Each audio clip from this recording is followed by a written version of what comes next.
Saudara, pemilu 2024 masih 267 hari lagi. Manuver politik yang dinamis menjelang pemilu 2024 juga ternyata membawa pengaruh yang sama dinamisnya bagi masing-masing partai politik. Survei terbaru Litbang Kompas menunjukkan dari 9 partai politik di DPR hanya 4 yang elektabilitasnya naik dalam 6 bulan terakhir.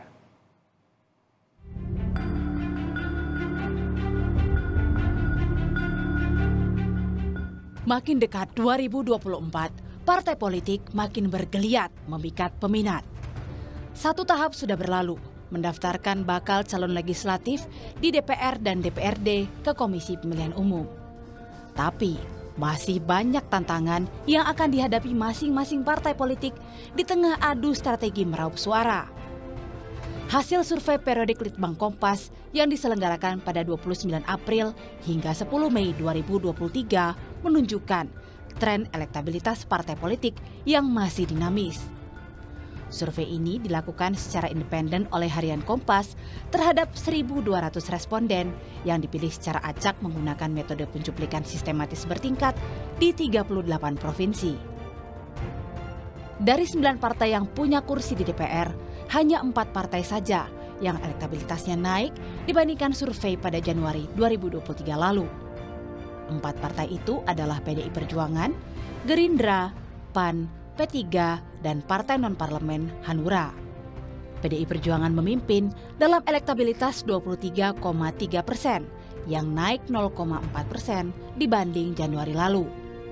Gerindra berada di posisi kedua dengan elektabilitas 18,6%, naik drastis 4,3% dan menjadi penambahan elektabilitas tertinggi Gerindra sejak survei Kompas pada Oktober 2019.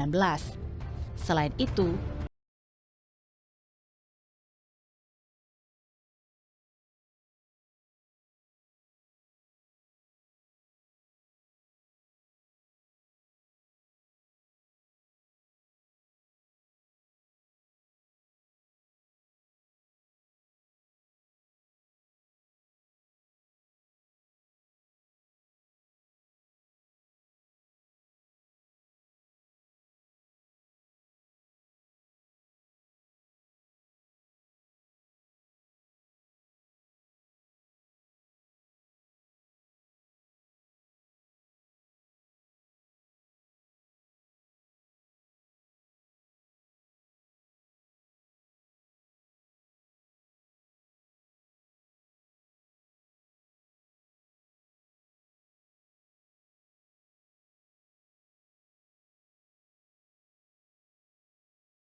ini trennya berpihak pada koalisi Jokowi, berbeda dengan sebelumnya saat Oktober dan Januari kita sudah bersama peneliti senior Litbang Kompas Toto Suryaning Tias yang bergabung di Kompas Siang. Terima kasih sudah bergabung bersama kami, Mas Toto. Sama-sama, Mas. Kalau kita bicara Partai Demokrasi Indonesia Perjuangan, kalau kita lihat dari survei sebelumnya pada bulan Januari ya, ini naik sedikit sekitar 0,4% dan cenderung konsisten begitu. Sedangkan ada beberapa partai politik lainnya justru mengalami penurunan. Apa sebabnya kira-kira, Mas Toto? Ya, pertama-tama elektabilitas partai itu penyusunnya banyak. yang paling berpengaruh dalam penyusunan elektabilitas partai itu sebetulnya adalah pemilih-pemilih yang dalam tanda petik strong voter. Atau pemilih militan, atau pemilih fanatik, atau base dari pemilih partai itu. Seperti yang kita ketahui misalnya seperti PDI Perjuangan, dia sudah punya pemilih kategori sendiri.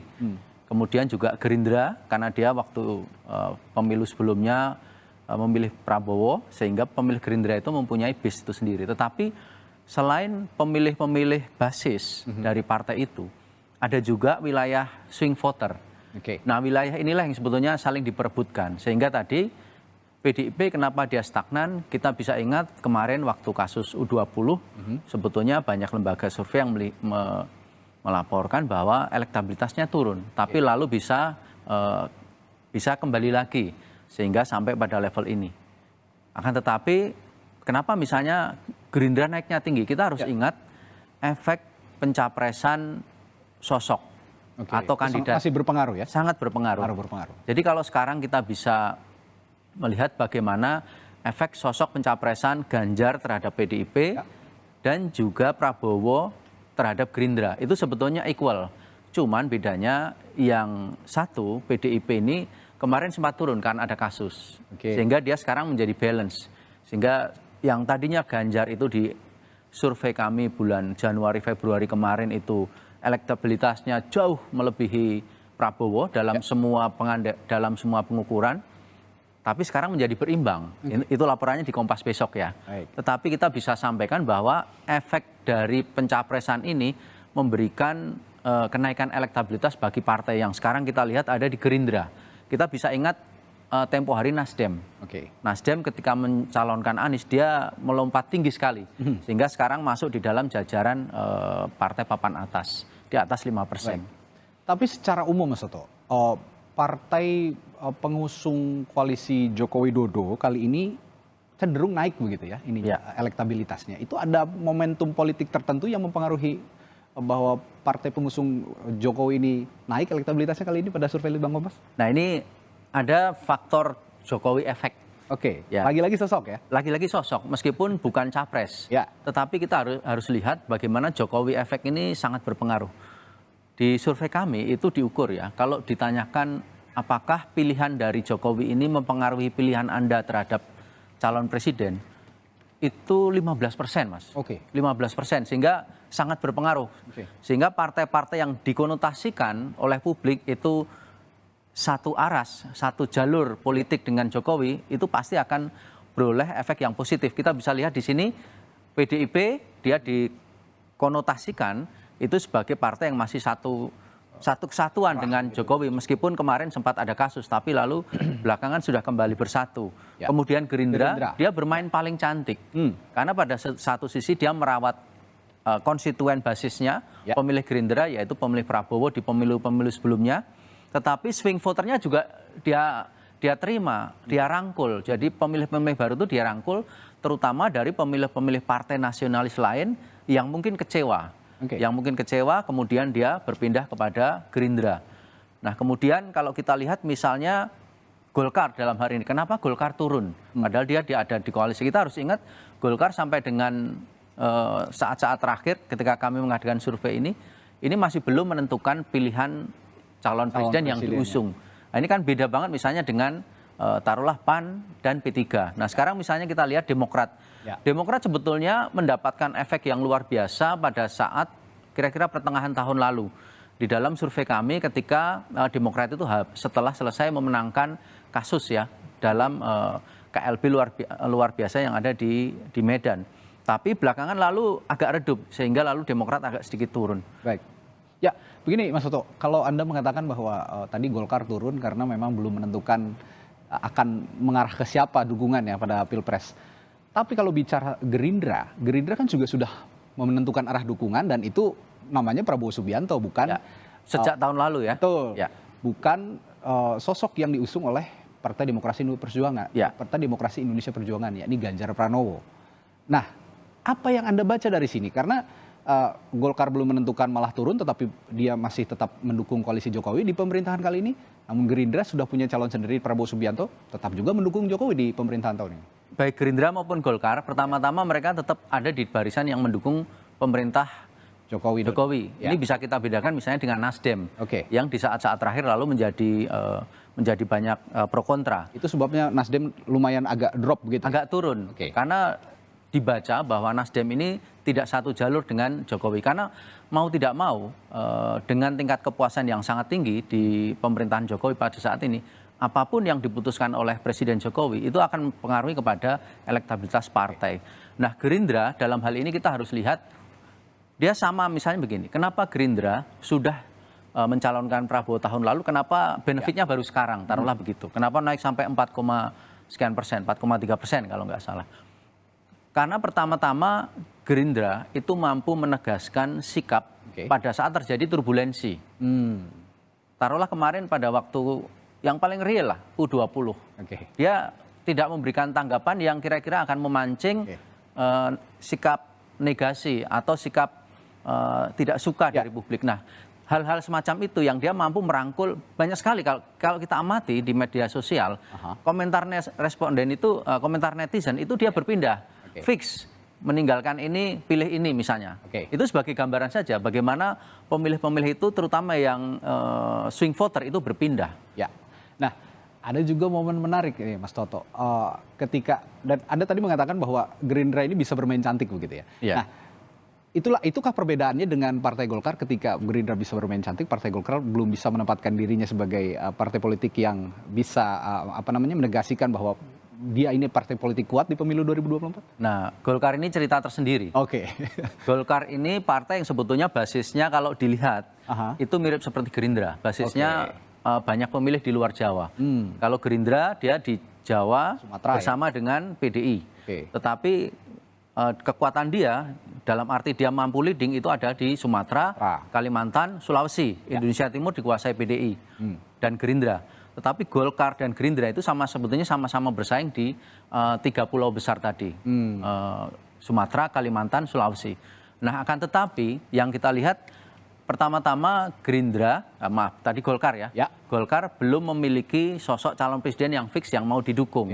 Kemudian yang kedua, sangat mungkin bahwa ketidakmampuan untuk merumuskan langkah politik yang tegas itu akan mempengaruhi bagaimana awareness di publik. Karena kan selama ini kan pilihannya adalah Ganjar atau Prabowo atau Anies. Tapi belakangan kan mau membuat koalisi sendiri. Nah, ini yang menjadi wait and see bagi pemilih-pemilih Golkar. Tetapi kita harus tetap ingat bahwa Golkar tetap mempunyai basis pemilih loyal di luar Jawa, sehingga seburuk apapun kalau menurut hitungan kami Golkar tidak akan rendah-rendah amat.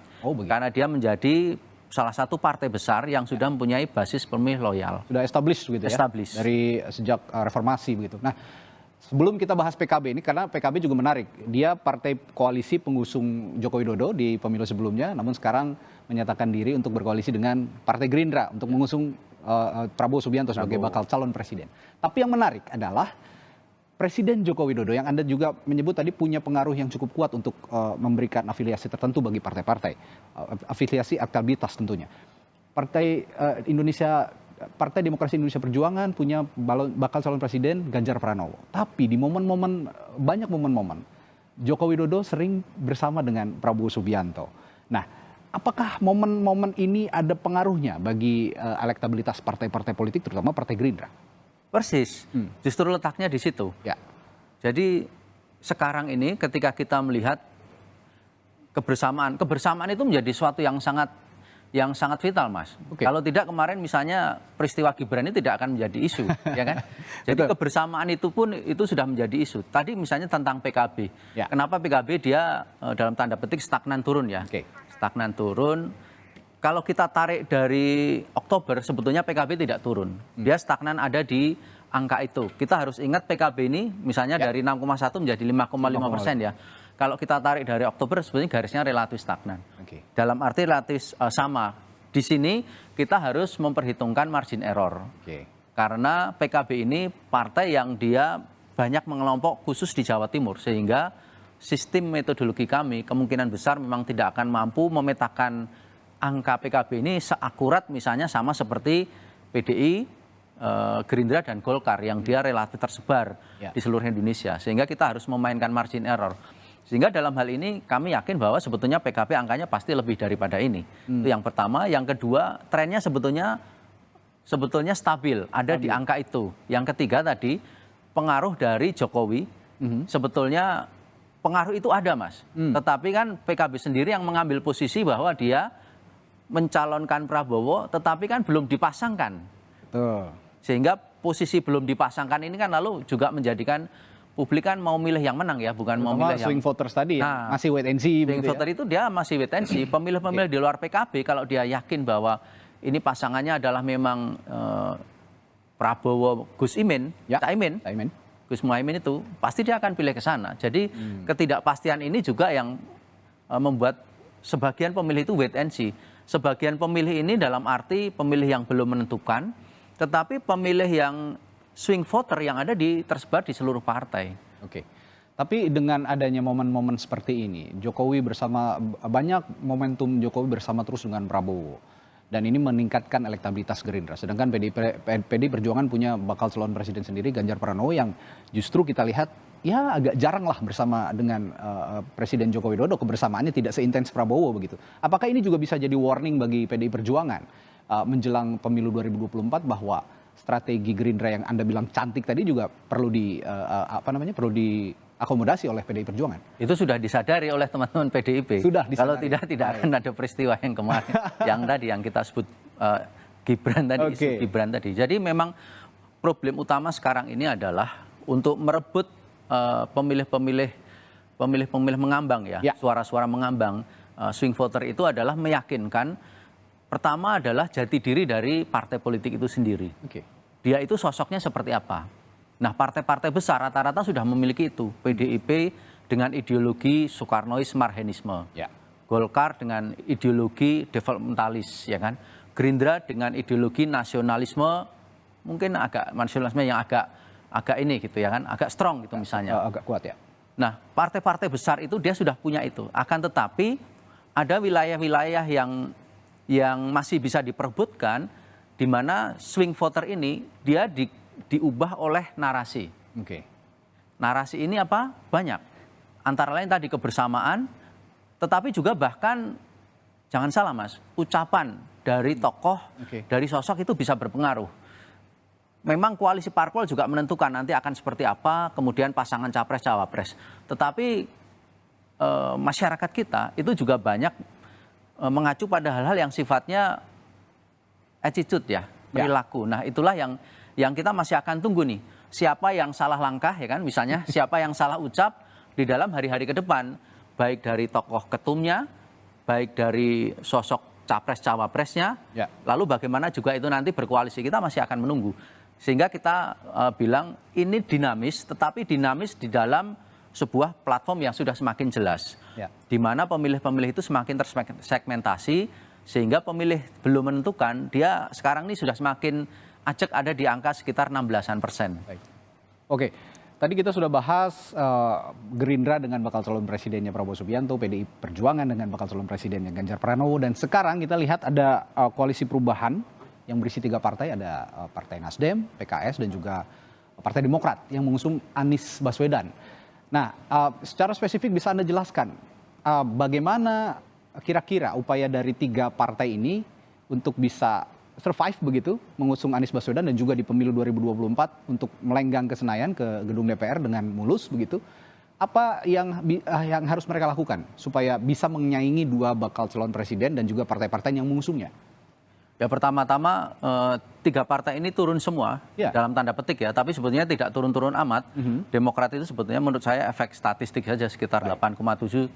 Bisa jadi lebih besar dari ini. Bisa jadi dia sebetulnya stagnan saja, kurang lebih sama. Kemudian Nasdem sebetulnya terdampak dalam konteks tadi ketika dia meninggalkan aras koalisi Jokowi. Harus diingat bahwa Nasdem ini komposisi pemilih Jokowi atau simpatisan Jokowinya tinggi. Sehingga itu yang harus diwaspadai. Sekali Nasdem melepaskan diri dari Jokowi, risiko untuk kehilangan bagian pemilih yang besar itu akan menjadi risiko yang harus ditanggung oleh Nasdem. Karena itu sudah menjadi sebuah kesatuan sejak 2014 ketika periode pertama. Kemudian PKS PKS itu sebetulnya kemarin kasusnya sama seperti Golkar sekarang. Dia telat mengusung Anies Baswedan. Jadi ketika Nasdem sudah mengusung lalu dapat efek ekor jas, PKS baru belakangan. Kemudian juga kita harus lihat juga per partai bahwa Demokrat punya problem dengan gugatan digugat oleh yang KLB versi Deli Serdang misalnya. Kemudian Nasdem sekarang dengan problem dengan kasus kadernya yang terlibat kasus. PKS dia ada problem dalam tanda petik ya, bukan problem sebenarnya, tetapi tantangan bagaimana mengcapture atau merangkul kembali konstituennya yang sebetulnya adalah konstituen pemilih berbasis masa Islam, Islam modernis. Sementara pada sisi yang lain PKS mendapatkan dalam tanda petik tantangan melalui Partai Gelora dan Partai Umat yang sama-sama berbasis pada masa Islam modernis. Nah, bagaimana untuk mengantisipasi ini? Nah, itu kira-kira yang harus digarap oleh masing-masing partai ini. Pada sisi lain, pencapresan Anies Baswedan memang harus tetap menampilkan orisinalitas. Sehingga Anies Baswedan sendiri ketika bertanding melawan Ganjar, melawan Prabowo itu lalu tidak kalah duluan. Meskipun elektabilitas selalu nomor 3, tetapi ketika menemukan orisinalitasnya, dia tetap akan menemukan pangsa pasar. Dan itu masih terbuka celah itu. Oke, baik Mas Toto. Untuk sementara ini, bolehkah saya menyimpulkan dari sekian banyak atau partai politik, baik yang saat ini berada di parlemen maupun yang belum ada di parlemen namun ikut di pemilu 2024 nanti, dalam survei Litbang Kompas kali ini secara garis besar, bolehkah saya menyimpulkan sementara bahwa Partai Gerindra adalah bintangnya dalam survei kali ini? Bisa saja, silahkan. Karena Anda mengatakan Gerindra ini bisa menempatkan diri, bermain cantik, dan bahkan terus memepet PDIP. Namun, saya lihat juga PDI Perjuangan punya basis yang kuat, dan sehingga bisa konsisten untuk berada di paling Ini kita atas. tidak endorse Gerindra ya, ini ya? Oh iya, betul, tentu saja. Ini kita objektivitas saja berdasarkan data, karena cukup signifikan kenaikannya kalau saya lihat, Mas Toto. Gini, setiap kali periode survei, kami selalu menemukan kejutan-kejutan. Ya, dan kejutannya kali ini? Kejutan kali ini Gerindra. Oke. Di survei sebelumnya kejutannya adalah, misalnya kejutannya Nasdem. Di survei sebelumnya kejutannya adalah Demokrat misalnya. Sehingga kita bisa bilang ya sekarang untuk survei kali ini mungkin ya silahkan Gerindra berpesta gitu. Tapi perjalanan masih cukup jauh. Sangat mungkin untuk berubah. Masih berubah, tetapi memang partai-partai besar dia sudah mempunyai pemilih militan, sudah mempunyai basis pemilih yang dia tetap akan mencoblos partai itu apapun yang terjadi. Nah, sekarang perebutan ada di wilayah swing voter. Swing voternya berapa? Ya rata-rata kita bisa bilang antara 1/3 sampai 50% dari masing-masing partai ini. Nah, itulah yang akan tetap menjadi permainan politik dari seluruh peserta pemilu 2024. Ya, dan dengan demikian artinya Anda juga tadi menggarisbawahi bahwa komunikasi politik harus dijaga dengan baik, kecakapan mereka berkomunikasi politik juga harus dijaga dengan baik sehingga kesalahan satu person pun entah di ketum, entah di DPP taruhlah misalnya, kader-kadernya begitu. Di kader-kadernya tapi di tingkat DPP ya. Atau di calon presiden atau cawapresnya itu akan bisa sangat mempengaruhi perjalanan kontestasi politik. Termasuk partai politik yang akan berlaga di pemilu 2024. Termasuk apakah Presiden Joko Widodo ini ke depan nanti makin mepet mendekati pemilu masih punya andil besar? Bukan itu. Ya. Apakah mepet mendekati pemilu dia akan mepet pada salah satu kandidat? Itu yang menarik kita tunggu. Siapa yang akan dipepet Jokowi sampai nanti mepet penyelenggaraan pemilu 2024, menarik untuk kita tunggu bersama. Terima kasih Mas Toto Suryanidya, peneliti senior Litbang Kompas telah berbagi informasi di Kompas Siang.